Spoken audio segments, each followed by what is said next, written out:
En el ocaso del siglo XIX, Nueva York era más que una ciudad, era un crisol, un lugar donde la ambición y la oscuridad colisionaban.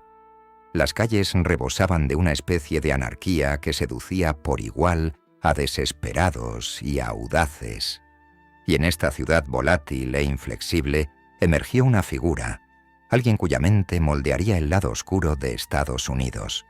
Su nombre era Arnold Rothstein, pero para el mundo se convertiría en algo mucho más elusivo, el hombre que construyó la mafia. Arnold nació en un mundo de contradicciones. Su padre, Abraham Rothstein, era un hombre íntegro, un hombre de negocios venerado por su imparcialidad y estricto apego a las normas. Miembro respetado de la comunidad judía de Nueva York, creía en el honor, la lealtad y el peso de la tradición. Pero Arnold era diferente. Ya de niño, irradiaba una energía inagotable, una sed insaciable de control y poder que más tarde lo definiría. Desde el principio, Arnold se distanció de su familia. Su hermano Harry, el niño mimado, era todo lo que Arnold no era. Mientras Harry destacaba en sus estudios, ganándose el elogio y la admiración de su padre, Arnold se tambaleaba. La escuela era un obstáculo, una prisión para su mente. Lo único que tenía sentido para él eran los números, la fría y dura lógica de las matemáticas. Pero incluso eso estaba manchado por su naturaleza rebelde. Con el paso de los años, el odio de Arnold hacia su hermano creció, convirtiéndose en un oscuro resentimiento que nunca se disiparía. Fue un resentimiento que lo impulsaría a demostrar que podía ser más que la sombra de su hermano mayor. Para cuando Arnold era adolescente, las calles de Nueva York ya empezaban a llamarlo. El Lower East Side, con su turbio lado oscuro de la delincuencia, el juego y la corrupción, fue su verdadera educación. Arnold no necesitaba un aula. La ciudad era su tutora, enseñándole las leyes de la supervivencia, el engaño, la manipulación y el delicado arte de jugar con las probabilidades. No tardó mucho en encontrar un mundo al que realmente pertenecía, el mundo de las apuestas de alto riesgo. En las trastiendas llenas de humo de los casinos más exclusivos de Manhattan, Arnold comenzó a forjar su propio camino. El juego era simple: encontrar los patrones, romper las reglas y dejar que el mundo te siguiera el juego. Su ingenio con los números se convirtió en su arma. Arnold podía calcular las probabilidades de cualquier juego con la precisión de una máquina. No era solo un jugador, era un maestro. Podía ganar al póker, a las carreras de caballos, a los dados, y lo hizo una y otra vez, amasando una fortuna tan esquiva como impresionante. Pero no fue suficiente. Rothstein no se conformaba con pequeñas victorias. Lo quería todo. Y en Nueva York, el mundo era lo suficientemente grande para hombres como él. Hombres capaces de romper las reglas, jugar a su manera y triunfar. Para cuando Arnold Rothstein cumplió 30 años, ya había dejado huella, ganando su primer $1.000.000 antes de que la mayoría de los hombres siquiera pensaran en lo que querían de la vida. Pero no era solo el dinero lo que lo impulsaba. No, era el ansia de poder, la necesidad de ser quien manejaba los hilos. Arnold no solo quería ganar en la mesa, quería ser el dueño de la misma. Entendía algo que otros no entendían. En este mundo, todo se podía comprar, excepto el verdadero poder. El verdadero poder provenía del control del juego, y Arnold Rothstein, con su férrea determinación y su mente inquebrantable, estaba listo para tomar el control. No tardó mucho en que sus ambiciones trascendieran las pequeñas operaciones que lo habían enriquecido. Para 1912, Rothstein ya era un personaje habitual del mundo criminal de Nueva York. Ya no era un simple jugador. Era el solucionador de problemas, el hombre capaz de hacer que cualquier cosa sucediera. el que podía transformar los problemas más complejos en ganancias. Fue el comienzo de su ascenso, un ascenso lento y constante, que finalmente lo colocaría en el centro del submundo estadounidense. Pero incluso en el glamuroso mundo de la élite neoyorquina, donde los ricos y poderosos jugaban en las mesas y en las carreras de caballos, siempre había alguien acechando en las sombras, alguien con el poder de hacer o deshacer incluso al hombre más influyente. Arnold Rothstein, el jugador, la mente maestra, el cerebro, se convertiría en esa figura. Y mientras la ciudad a su alrededor se hundía en el caos de los locos años 20, Rothstein descubriría hasta dónde podía llegar su influencia. Ya había construido su imperio en los rincones más oscuros de la ciudad. Pero ahora, con el cambio de siglo, el mundo estaba al borde de una nueva era. Una era donde las viejas reglas ya no se aplicarían, y Arnold Rothstein, el hombre que había dominado las probabilidades, sería quien las doblegaría por completo a su voluntad. En el siguiente capítulo de su vida, se convertiría no solo en un capo, sino en el arquitecto de un mundo completamente nuevo. Un mundo donde el poder no se ganaba solo con la fuerza, sino con la astucia. Donde el juego ya no era un juego de azar, sino un negocio cuidadosamente orquestado, y donde la línea entre la ley y el crimen se difuminaba hasta desaparecer. Este era el mundo que Arnold Rothstein iba a construir, y nada, ni nadie, se interpondría en su camino. A medida que el corazón de la ciudad se aceleraba y las calles se llenaban del caos de la era del jazz, el imperio de Rothstein comenzaba a tomar forma.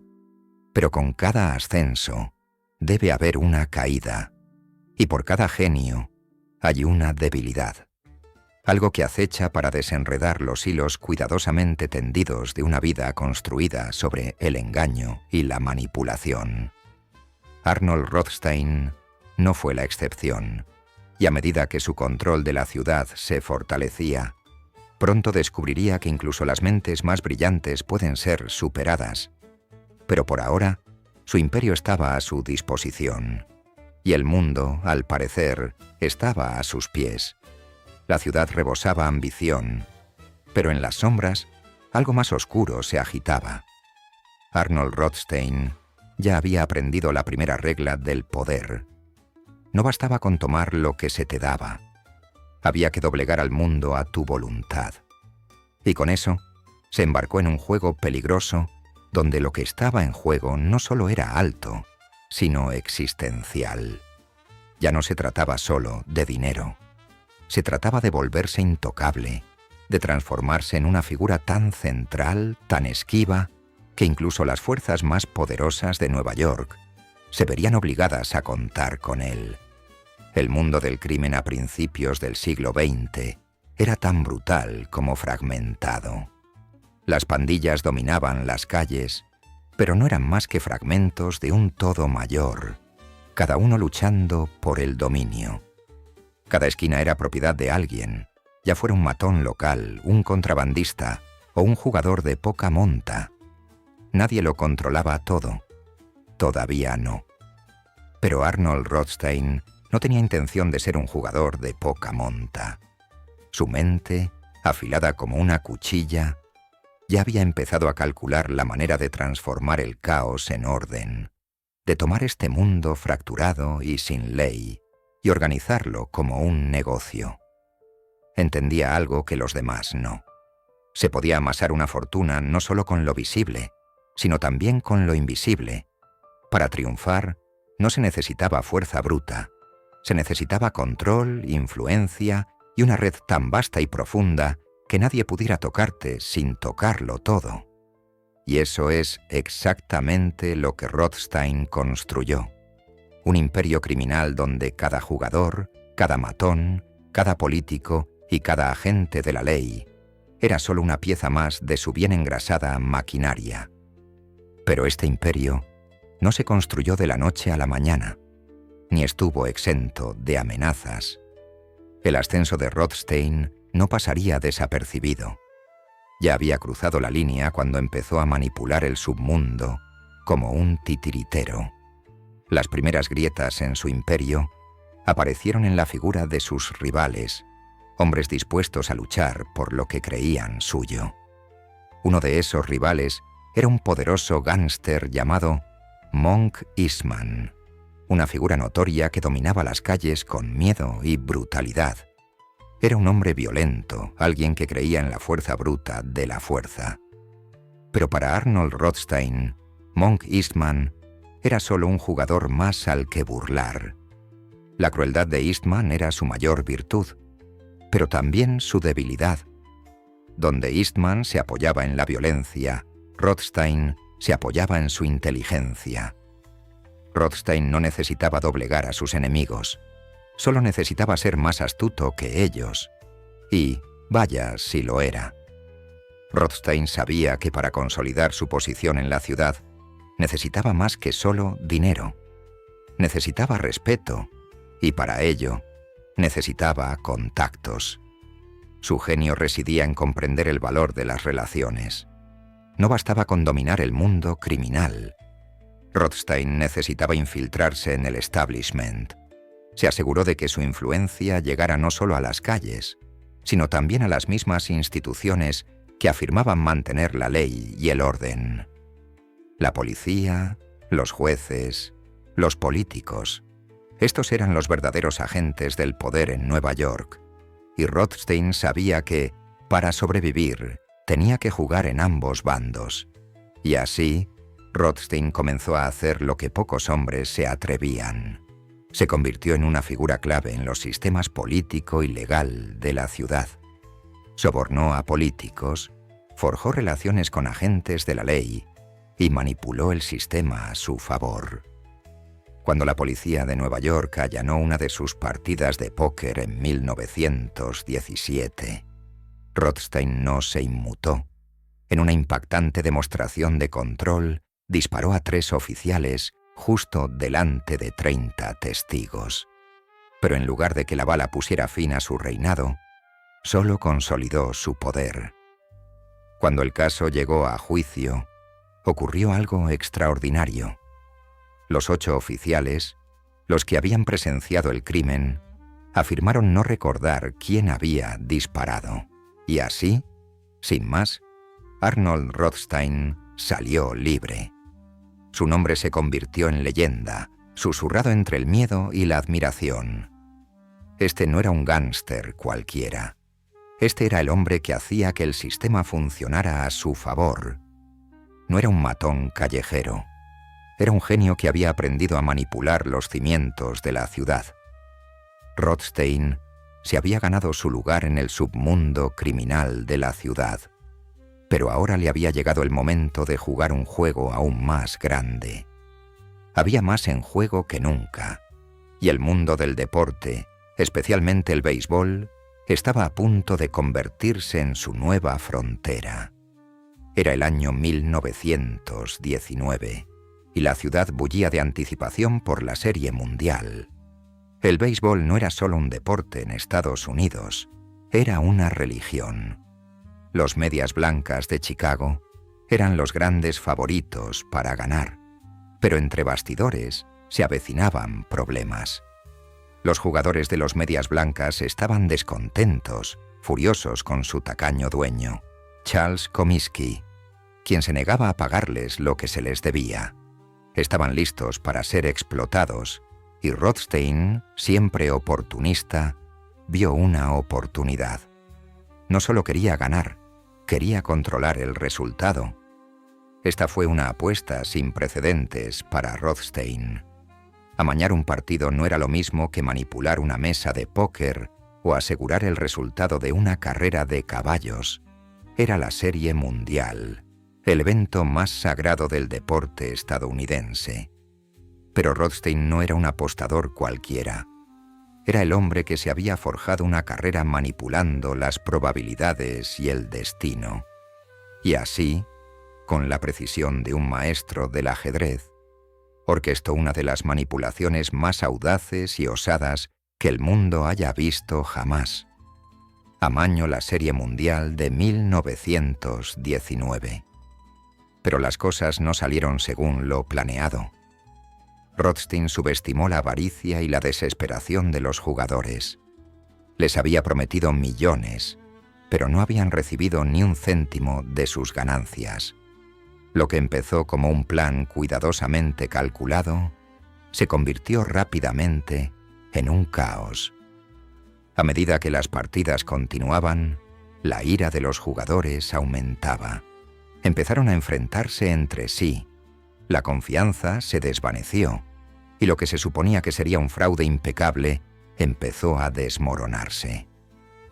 Para cuando llegó la quinta partida, los planes cuidadosamente trazados de Rothstein ya empezaban a desmoronarse. Los White Sox, que habían estado perdiendo los partidos con precisión, se vieron repentinamente envueltos en una rebelión. Los jugadores se enojaron, se desilusionaron y se sintieron traicionados. Habían acordado perder la serie por dinero, pero ahora se daban cuenta de que Rothstein los había engañado. La traición fue un trago amargo, y en el corazón del juego, uno de los jugadores, Lefty Williams, se dio cuenta de que ya no quería ser parte de la estafa. Jugaría por la victoria. Rothstein, desesperado por mantener la estafa intacta, tuvo que tomar medidas drásticas. El juego que se suponía sería fácil de arreglar, de repente, se convirtió en un campo de batalla. Se lanzaron amenazas, se rompieron alianzas, y un solo lanzamiento inesperado podía destrozar todo lo que Rothstein había construido. Lo que siguió fue una serie de eventos tensos e impredecibles que llevaron a la pérdida de todo lo que Rothstein había apostado. Su manipulación, ejecutada con tanta maestría, empezó a salirle mal, y pronto el gobierno empezó a percibir el escándalo en el ambiente. En las semanas siguientes, las consecuencias de la Serie Mundial amañada se extendieron como la pólvora. Los medios de comunicación estallaron en revelaciones, y la verdad comenzó a emerger de entre las sombras. El nombre de Arnold Rothstein estaba en el centro de todo. Él había movido los hilos, orquestado la corrupción, y se había beneficiado de un escándalo que mancharía para siempre la historia del deporte estadounidense. El deporte había cambiado, y con él, el imperio de Rothstein. Las grietas en su meticulosamente construido mundo habían comenzado a aparecer, pero incluso cuando las paredes comenzaban a cerrarse, Rothstein aún no estaba acabado. Tenía una última carta que jugar. El mundo había visto la mano de un maestro, pero ahora el juego estaba lejos de terminar. Hay un momento en el auge de todo gran imperio en el que el destello de la victoria se desvanece, revelando el oscuro trasfondo de la ambición. Y para Arnold Rothstein, ese momento había llegado. Había construido su imperio con una precisión casi quirúrgica, calculando cada movimiento y sopesando cada riesgo. Pero a medida que su influencia crecía, también lo hacían las fuerzas que buscaban derribarlo. Las secuelas del escándalo de la Serie Mundial de 1919 dejaron una mancha en la reputación de Rothstein que ningún dinero ni manipulación pudo borrar. Aunque había burlado a todos los involucrados, convenciendo al público de su inocencia, las verdaderas consecuencias de sus actos comenzaron a pasarle factura. Ya no se trataba solo de apuestas, se trataba de su supervivencia en un mundo donde la lealtad era tan efímera como un dólar robado, y las consecuencias de la traición eran letales. Su imperio, cimentado sobre el engaño y la manipulación, nunca había sido tan vulnerable.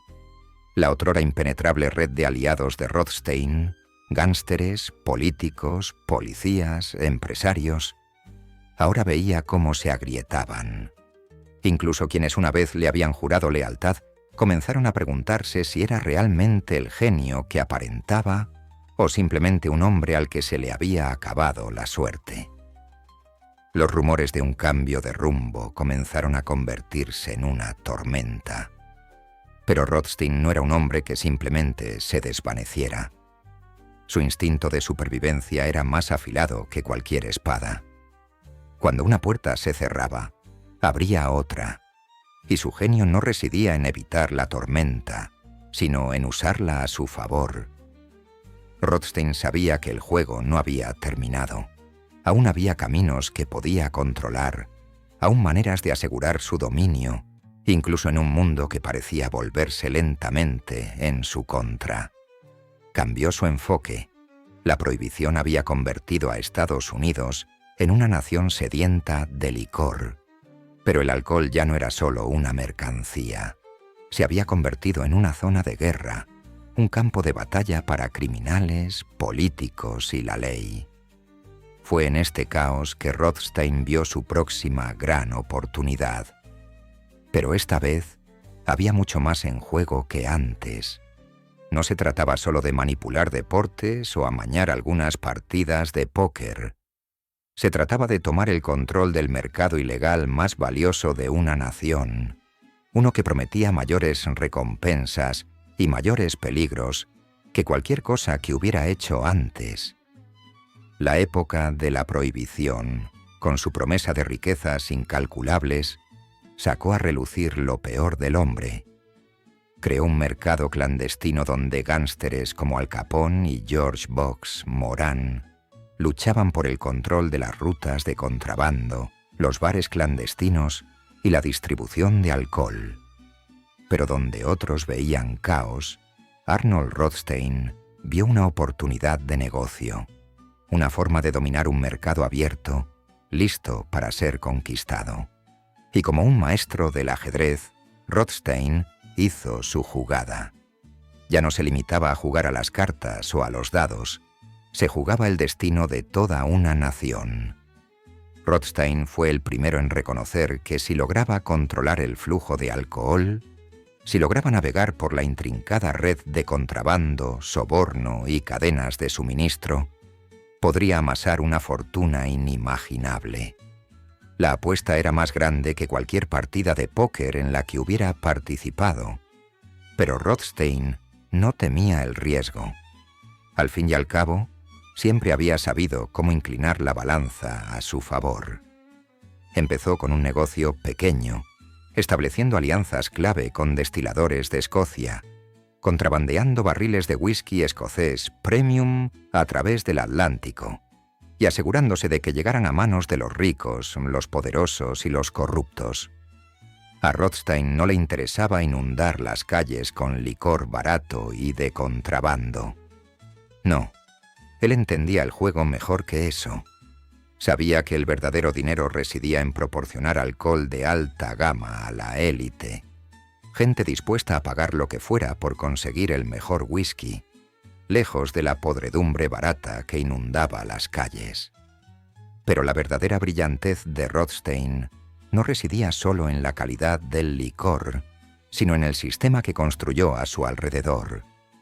Creó una red de canales de distribución, trabajando con un grupo cuidadosamente seleccionado de gánsteres de confianza y funcionarios corruptos. Todos los actores clave de la cadena de suministro, desde quienes cargaban los barriles hasta quienes se aseguraban de que el alcohol llegara a su destino final, formaban parte de su operación. No se basó únicamente en la fuerza bruta para mover su producto. Utilizó la estrategia, la sutileza y una sutil sutileza que nadie previó. Sin embargo, a medida que Rothstein expandía su imperio, el caos del mundo criminal comenzó a pasarle factura. El mismo sistema que había construido con tanto esmero empezó a desmoronarse. Sus protegidos, hombres como Lucky Luciano, Meyer Lansky y Dutch Schultz, comenzaron a inquietarse, deseosos de dejar su propia huella. Rothstein, quien siempre se había enorgullecido de ser un genio, ahora se encontraba rodeado de jóvenes ávidos de poder que empezaban a cuestionar su autoridad. Luciano, en particular, era una fuerza de la naturaleza. Inteligente, calculador e implacable, Lucky era todo lo que Rothstein había sido. Un hombre que comprendía el valor tanto del intelecto como de la violencia. Pero mientras Rothstein había construido su imperio con el arte de la sutileza, Luciano estaba decidido a tomar un camino diferente. Quería el control directo. Veía el imperio de Rothstein como una oportunidad, no solo como un trampolín.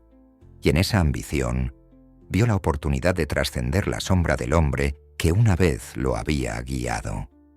Pero incluso cuando estos jóvenes protegidos comenzaron a desafiar su autoridad, Rothstein se mantuvo a la vanguardia. Sabía que la situación estaba cambiando, que el mundo que había construido se le escapaba de las manos, pero no estaba listo para rendirse sin luchar. Preveía la tormenta que se avecinaba, pero ya tenía la mira puesta en algo mayor, un cambio en su imperio que le permitiría mantener el control sobre el mundo criminal, incluso mientras éste se desmoronaba a su alrededor. La década de 1920 fue una década de cambios radicales para Rothstein. El país estaba sumido en la ley seca, una época en la que la delincuencia campaba a sus anchas y el alcohol fluía libremente al amparo de la oscuridad. Pero con cada expansión de su imperio, su control sobre el AMPA comenzó a debilitarse. Su imperio, cimentado sobre sutiles maquinaciones y una red de acuerdos tácitos, estaba siendo lentamente superado por una nueva generación de gánsteres. Rothstein, antaño el rey indiscutible de Nueva York, se estaba convirtiendo en una reliquia de una época pasada. Sus protegidos habían aprendido todos sus trucos y estaban listos para usarlos para construir algo propio. Pero Rothstein aún no había terminado. Su mente aguda y calculadora seguía siendo su mejor arma. Empezó a sentar las bases para una nueva fase de su imperio, una que lo llevaría a territorios nuevos e inesperados, territorios que extenderían su influencia más allá de las calles de Nueva York. Pero mientras Rothstein veía cómo se desmoronaba su imperio, sentía cómo se cerraban las puertas. Había jugado el juego mejor que nadie, pero ni siquiera el mejor jugador puede controlar las probabilidades para siempre. Y el coste de sus decisiones pasadas, sus manipulaciones, sus traiciones, su inquebrantable ansia de control, comenzaba a manifestarse. Al final, el mayor enemigo de Rothstein no eran sus rivales, ni siquiera la ley, era el tiempo. El tiempo se agotaba para el hombre que una vez lo controló todo.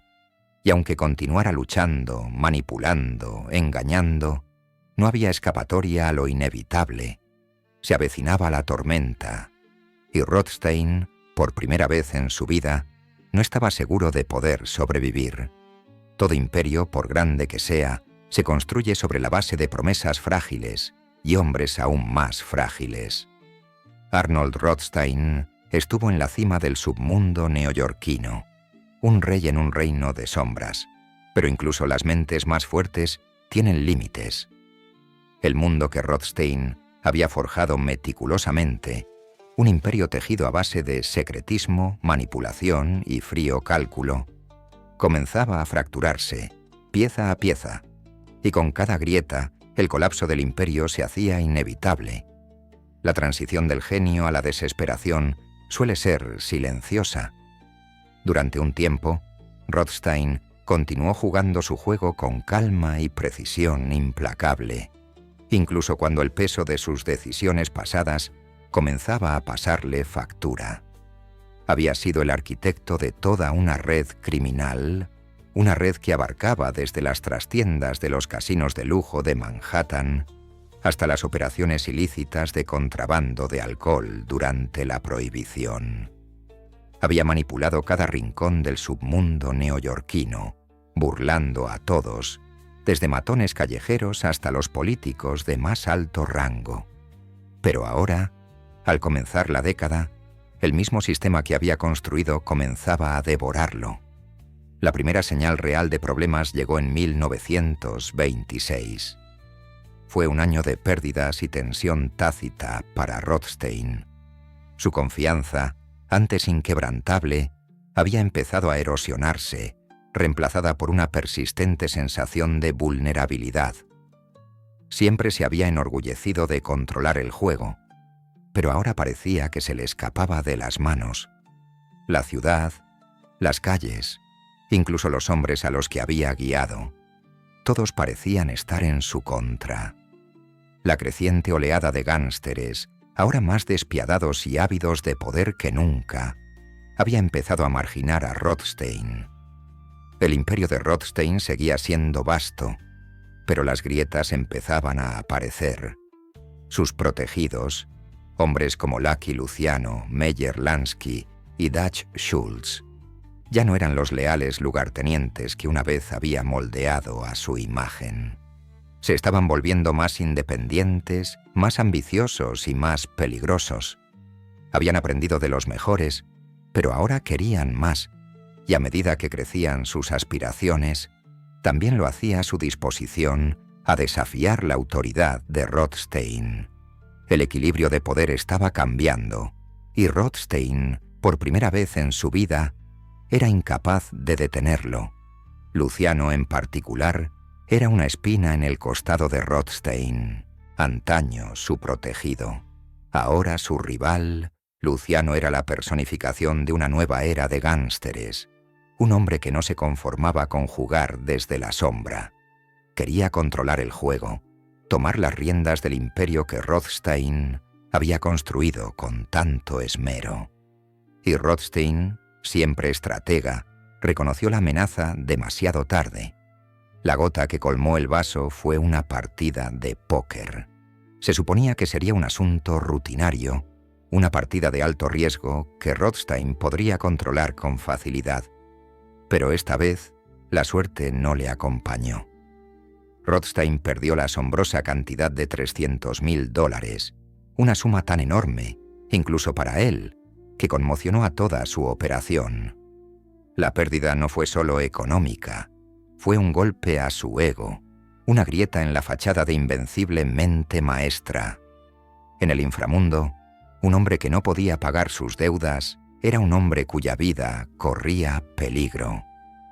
Rothstein, quien una vez tuvo la ciudad en sus manos, ahora se encontraba al borde de la ruina.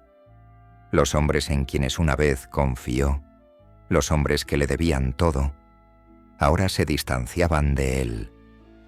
Vieron las grietas en el otrora inexpugnable Rothstein y estaban listos para atacar. Lo que siguió fue un lento descenso al caos. Las deudas, las alianzas rotas, la pérdida de respeto. Todo lo que Rothstein había construido comenzó a desmoronarse. Sus protegidos, los mismos hombres a quienes había entrenado y guiado, ahora se aprovechaban de su posición debilitada. Lansky, Schultz y Luciano vieron la oportunidad de llenar el vacío dejado por el declive de su mentor y la aprovecharon con despiadada eficiencia. El imperio de Rothstein ya no estaba bajo su control. Se estaba dividiendo entre sus antiguos lugartenientes. Pero incluso ante el desmoronamiento de su imperio, Rothstein no era un hombre que se rindiera sin más. Siempre supo que el poder no se basaba en la fuerza bruta, sino en la percepción. Y así, mientras su mundo se desmoronaba, Rothstein hizo lo que mejor sabía hacer: manipular la narrativa. Empezó a interpretar el papel del genio herido, la víctima de la traición, el hombre destrozado por el mismo sistema que él mismo había creado. Pero la verdad era mucho más oscura. La caída de Rothstein no fue solo el resultado de un cambio de rumbo en el submundo. Fue la culminación de una vida de riesgos cuidadosamente calculados. Riesgos que finalmente lo alcanzaron. Había jugado el juego durante tanto tiempo, con tanta maestría, que había olvidado algo crucial. El juego siempre cambia. Y cuando lo hace, incluso los jugadores más brillantes pueden quedar rezagados. A medida que el poder de Rothstein menguaba, también lo hacía su reputación. El hombre que antaño había sido símbolo de autoridad silenciosa y controlada, se convirtió en una advertencia. Un ejemplo de lo que ocurre cuando un hombre se deja llevar por su propio ingenio, cuando cree que puede doblegar el mundo a su voluntad para siempre. El submundo criminal, que antaño estaba bajo su control, se le escapaba como arena entre los dedos, y mientras veía cómo su imperio se fracturaba y se desvanecía, Rothstein hizo lo que siempre había hecho: adaptarse. Pero la adaptación, en este caso, llegó demasiado tarde. Los aliados más leales de Rothstein ya no lo eran. Sus operaciones comerciales se desmoronaban, y la ley, que antes había sido tan fácil de manipular, comenzaba a interesarse en sus actividades. Rothstein, quien antes había estado por encima de la ley, ahora se encontraba en plena mira, y por primera vez en su vida no podía burlarla. Al parecer su suerte se había acabado, pero incluso mientras el imperio de Rothstein se desmoronaba, su nombre seguía siendo uno de los más poderosos del submundo. La influencia que había forjado, las redes que había establecido, los sistemas que había creado, no desaparecieron de la noche a la mañana. Permanecieron en la sombra, esperando a que la siguiente generación los tomara. Y aunque el reinado de Arnold Rothstein estaba llegando a su fin, las semillas que había plantado seguirían creciendo, nutridas por quienes habían aprendido de su ejemplo. La caída de Arnold Rothstein no fue el final de la historia. Fue el comienzo de algo mucho más peligroso. Una era de caos, violencia y ambición, donde las lecciones del cerebro se transmitirían a una nueva generación de criminales, cada uno más despiadado y astuto que el anterior. Y a medida que la década de 1920 avanzaba con furia, las calles de Nueva York nunca volverían a ser las mismas. Arnold Rothstein nunca fue un hombre de grande ostentación. Su brillantez residía en su sutileza, su capacidad para maniobrar en la sombra, con cada movimiento calculado y cada acción decidida. Durante décadas, fue el arquitecto de un imperio que abarcaba desde las trastiendas de los casinos de lujo de Manhattan hasta las operaciones de contrabando de licor que florecieron tras la ley seca. Pero incluso las mentes más agudas pueden perder su filo. Incluso las figuras más controladas pueden resbalar. Y con el paso de los años, Rothstein se encontró observando desde la barrera una fuerza antaño imparable, ahora en decadencia. Las señales habían estado ahí, infiltrándose lentamente en los rincones de su imperio. Los rumores de los jóvenes a los que había guiado, los Luciano, los Lansky, los Schulze, se hicieron más fuertes. Ya no eran solo alumnos, ya no eran solo protegidos. Ahora eran retadores, ávidos de poder, impulsados por la misma ambición que una vez lo impulsó a él. Pero a diferencia de Rothstein, estaban dispuestos a romper las reglas, a usar la fuerza y la violencia donde él había recurrido a la manipulación y la sutileza. No solo ansiaban dinero, sino control. Y Rothstein, por primera vez en su vida, empezó a comprender el precio de su propio éxito. Sus protegidos no le eran leales. Nunca lo habían sido. Eran leales al imperio que había construido, al poder que les otorgaba, y ahora que el imperio empezaba a desmoronarse, estaban dispuestos a arrebatarles lo que creían que les pertenecía por derecho. Los mismos hombres que él había criado, los que habían aprendido de él, ahora se volvían contra él. Ya no se trataba solo de negocios, era la guerra. Pero Rothstein no era de los que se dejaban vencer sin hacer ruido. Incluso mientras su imperio se fracturaba, aún conservaba algo que nadie más poseía: su mente. Mientras sus protegidos luchaban entre sí, luchando por tomar el control del submundo, Rothstein mantuvo la calma, calculando su siguiente movimiento, intentando mantener su posición en un mundo que ya no tenía cabida para él. El equilibrio de poder estaba cambiando, pero Rothstein no estaba listo para renunciar a su trono todavía. Sin embargo, esta vez, el juego era diferente. Había cambiado la situación. Los hombres que lo rodeaban habían aprendido de los mejores, y ahora jugaban con una crueldad que Rothstein jamás había anticipado. Ya no eran peones en su juego, eran reyes de su propia creación. El mundo que una vez dominó se había vuelto contra él, y Rothstein se encontraba luchando contra fuerzas que ya no podía controlar. A medida que la tensión aumentaba, Rothstein se vio obligado a afrontar la realidad de su situación. El mundo del crimen organizado estaba cambiando, volviéndose más caótico, más violento y menos predecible. El sistema de control que antes le había funcionado tan bien, la red de funcionarios corruptos, ejecutores leales y acuerdos tácitos, comenzaba a desmoronarse. La joven generación de gánsteres no quería seguir las reglas, lo quería todo.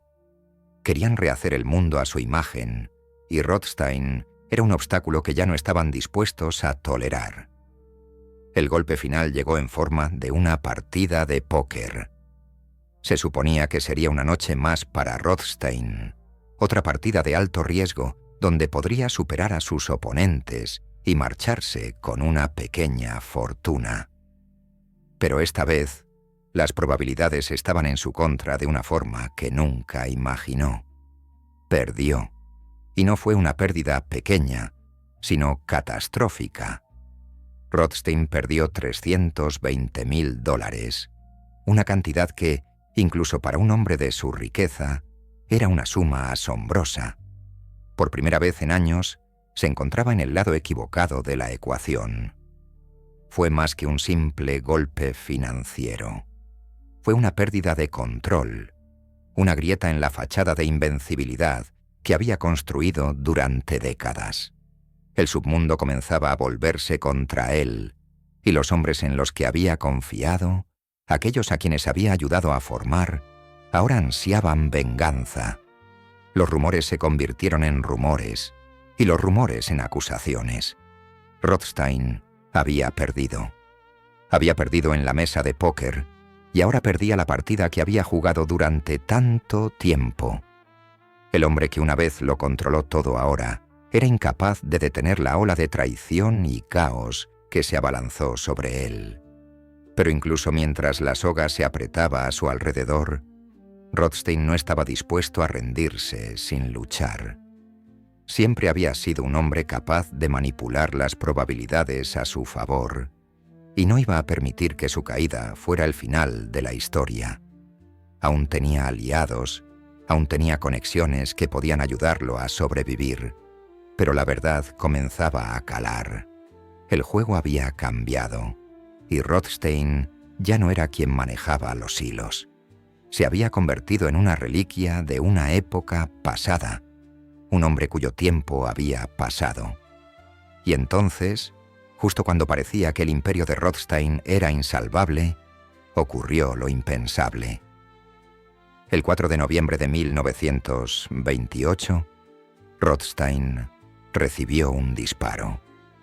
Un único disparo mortal le atravesó el abdomen, le rompió órganos vitales y lo dejó luchando por su vida.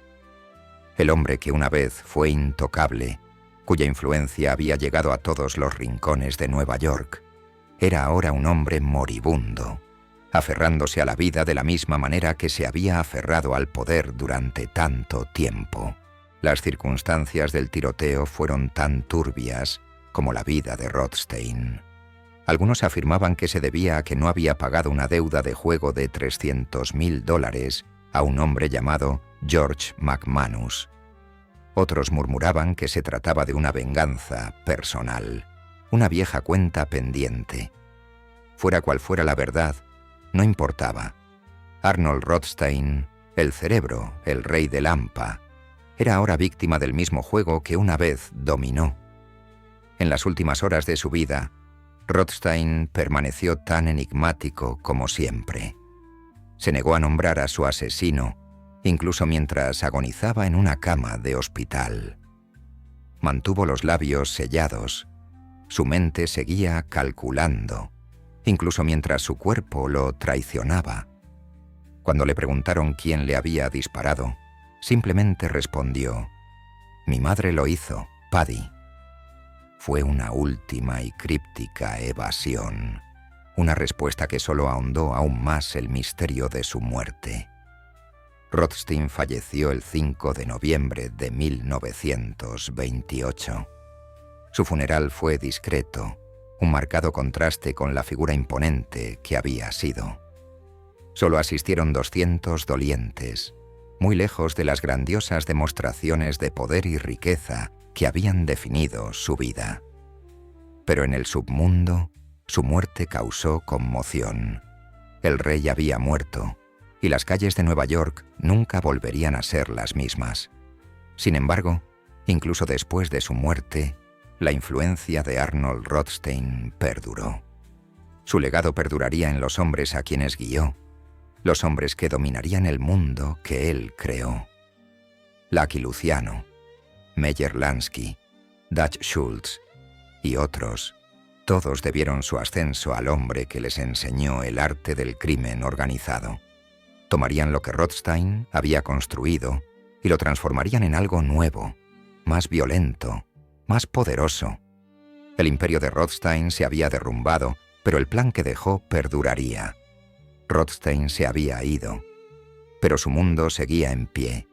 El juego había cambiado, pero las reglas seguían siendo suyas. Incluso muerto, Arnold Rothstein era el hombre que había forjado la mafia. Y aunque había caído, el imperio que había forjado perduraría, impulsado por la siguiente generación de gánsteres que dejarían su propia huella en la historia. Y al final, quizás ese fue el mayor triunfo de todos, que su nombre, su legado, jamás sería olvidado.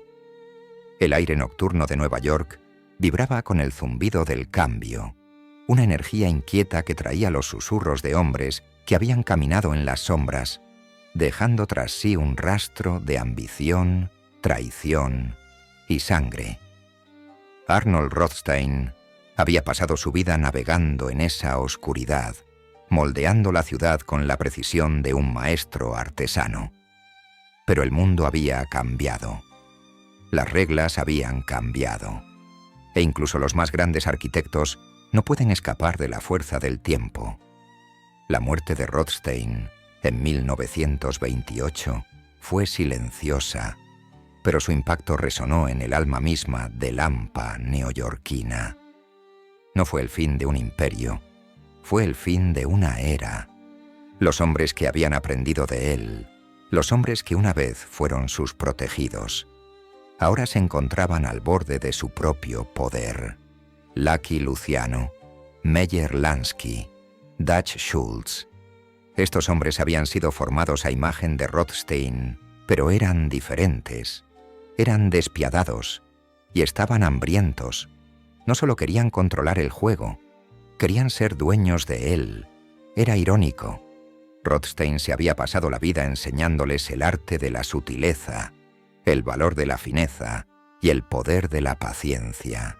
Pero el juego ya no se trataba de manipulación silenciosa. El mundo se había vuelto más ruidoso, más caótico, y la nueva generación de gánsteres comprendía que la violencia era la vía más rápida al poder. La sofisticación que Rothstein había aportado al crimen ahora estaba siendo eclipsada por la fuerza bruta de hombres que no tenían ningún interés en seguir las mismas reglas. Pero tras la muerte de Rothstein, su legado fue más que un simple modelo para futuros mafiosos. Fue algo más profundo.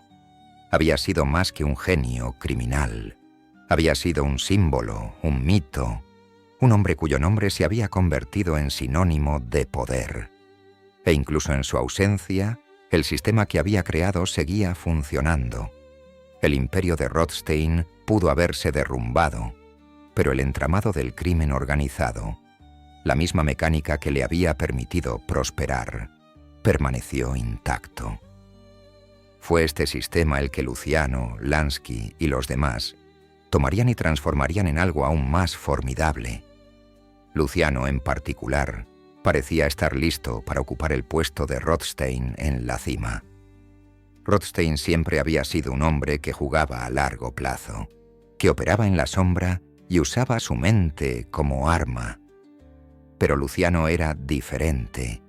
Entendía el valor de la lealtad, sí, pero también comprendía la importancia de la fuerza, de forjar alianzas y romperlas con la misma precisión. Su ascenso fue rápido y brutal. Los hombres que una vez fueron sus mentores, sus colegas, ahora eran obstáculos para su propio ascenso. Era un cambio que parecía casi inevitable. Los protegidos de Rothstein eran ahora los arquitectos de un nuevo orden criminal, uno que florecería de maneras que Rothstein jamás hubiera imaginado. La economía de la prohibición que Rothstein había cultivado con tanto esmero explotó bajo la dirección de Luciano. Las calles que antes estaban controladas por la vieja guardia de gánsteres eran ahora territorio de una nueva generación, una más organizada, más eficiente y mucho más letal. Y sin embargo, a pesar de toda su brillantez, Rothstein cometió un grave error. Subestimó a los mismos hombres a quienes había enseñado. Supuso que su influencia bastaría para mantenerlos a raya, que las lecciones que les había inculcado se seguirían al pie de la letra. Pero al final, Rothstein no vio que el mundo del crimen organizado estaba cambiando, evolucionando, y que los hombres que surgirían después de él no solo seguirían sus pasos, sino que forjarían su propio camino. Si bien la muerte de Rothstein creó un vacío en el submundo neoyorquino, este vacío fue rápidamente llenado por quienes aprendieron sus métodos y los adaptaron a su propia ambición.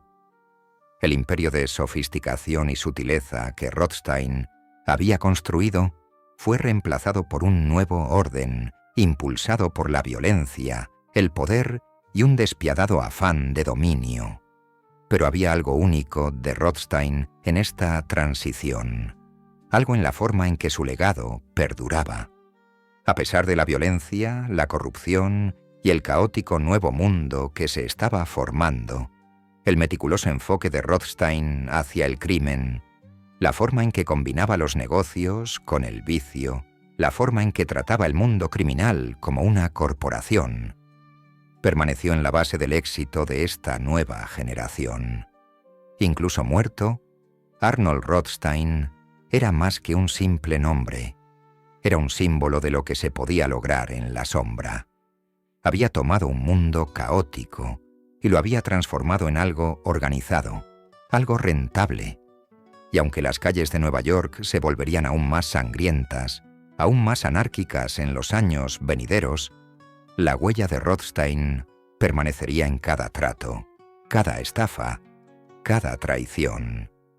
Él había construido la mafia y ahora su legado estaba en manos de quienes la llevarían a cotas que él, irónicamente, tal vez nunca hubiera alcanzado. Pero a pesar de toda su brillantez, había lecciones que Rothstein no había podido enseñar. Había confiado demasiado en su mente, demasiado en la manipulación, y no lo suficiente en la fuerza.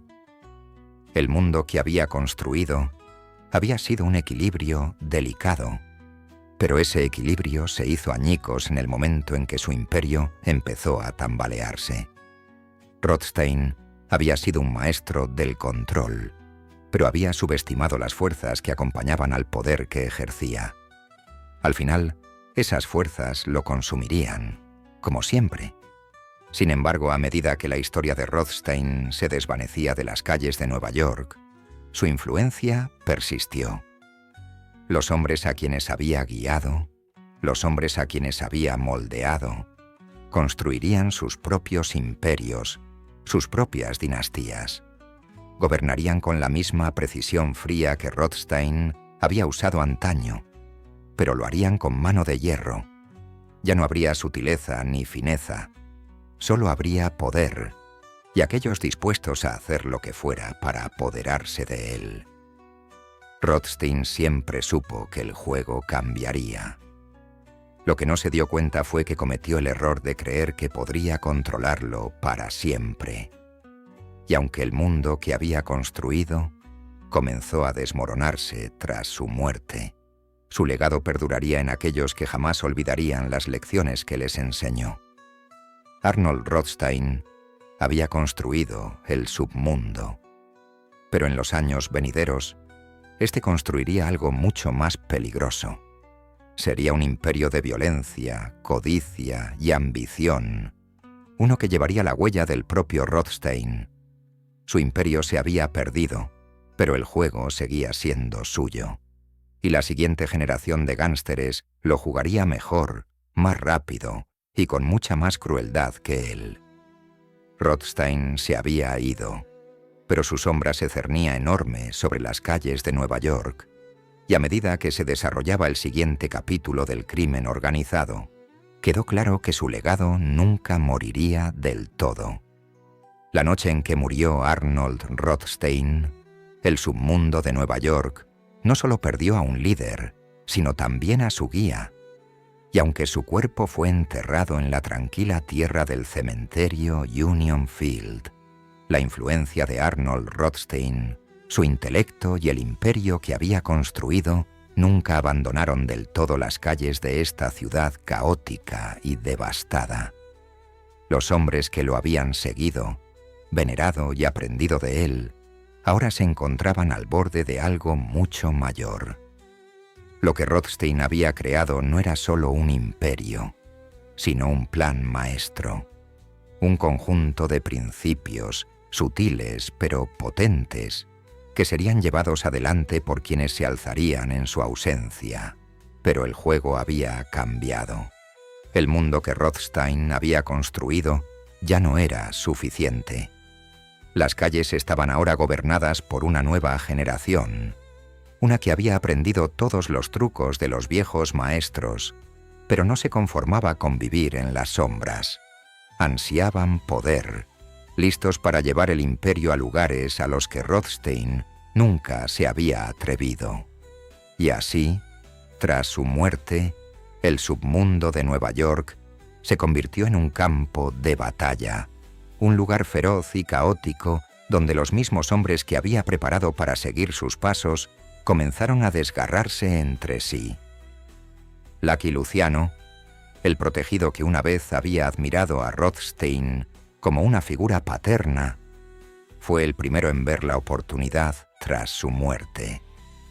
Con la muerte de Rothstein, el delicado equilibrio de poder que había mantenido a raya a las diversas facciones comenzó a desmoronarse. Luciano ya no era solo el joven y ambicioso gánster que una vez fue mentor de Rothstein.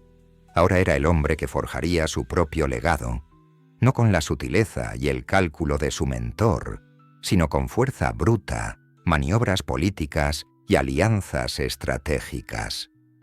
Rothstein siempre supo que el poder era más que solo dinero. Era control sobre personas, instituciones y sistemas. Pero Luciano vio las grietas en el imperio cuidadosamente construido por Rothstein. Los hombres en quienes Rothstein había confiado, Meyer Lansky, Dutch Schultz y otros, ahora se disputaban las piezas del imperio que él había construido.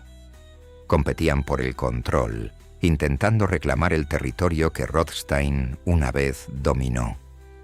Pero Luciano sabía que la clave del verdadero poder no residía solo en tomar las calles, sino en tomar los sistemas que las controlaban. Así que hizo lo mismo que Rothstein, pero con una mano mucho más violenta. Manipuló, sobornó y corrompió hasta llegar a la cima, controlando a la policía, a los políticos y la estructura misma del mundo criminal de Nueva York. Pero el legado de Rothstein no residía solo en sus protegidos, sino en el mismo sistema que había construido. Incluso mientras el mundo a su alrededor se desmoronaba, el entramado del crimen organizado permaneció intacto. Rothstein había sido un maestro en organizar el caos, convirtiendo lo que antes era un mundo caótico y sin ley en un imperio rentable y estructurado. Y mientras las calles de Nueva York se convertían en un campo de batalla por el poder, los sistemas que Rothstein había implementado seguían funcionando, trabajando discretamente entre bastidores, asegurando que, sin importar cómo cambiaran las tornas de la fortuna, siempre hubiera un lugar para quienes entendían el juego.